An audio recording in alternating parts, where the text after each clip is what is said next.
China की power आपको इस डेटा से पता चलेगी। दुनिया के 4 सबसे बड़े बैंक चाइना के हैं और अमेरिका का सबसे biggest bank JP Morgan 5th number पर आता है। सोचो चाइना कितनी तेजी से ग्लोबल इकोनॉमी पर अपनी पकड़ बना रहा है। चाइना का ICBC bank, industrial and commercial bank of China, alone $7.5 trillion से भी ज्यादा असेट्स कंट्रोल करता है।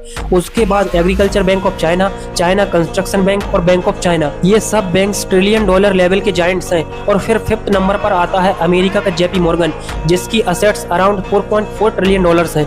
और बहुत लोग सोचेंगे बड़ा बैंक होने से क्या फर्क पड़ता है, but the reality is banking system ही किसी भी इकोनॉमी की बैकबोन होता है। जितना बड़ा किसी भी देश का बैंकिंग नेटवर्क होता है, उतना बड़ा उसका इंफ्रास्ट्रक्चर ग्रोथ होता है, बिजनेस एक्सपेंशन और मैन्युफैक्चरिंग स्केल और फाइनेंशियल इन्फ्लुएंस। एक टाइम था जब दुनिया सिर्फ अमेरिका को ही इकोनॉमिक सुपर पावर मानती थी, but now the balance is shifting. GDP की रेस में भी चाइना अमेरिका से बहुत दूर नहीं है।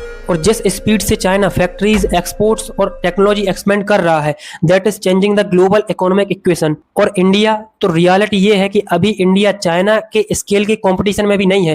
Reason, long term planning, manufacturing ecosystem, infrastructure execution और पॉलिटिकल कंसिस्टेंसी। तो दुनिया सिर्फ भाषणों से पावरफुल नहीं बनती। Real power comes from strong economy, massive banking system and long term strategy. और चाइना ये गेम क्विकली बहुत एग्रेसिवली खेल रहा है।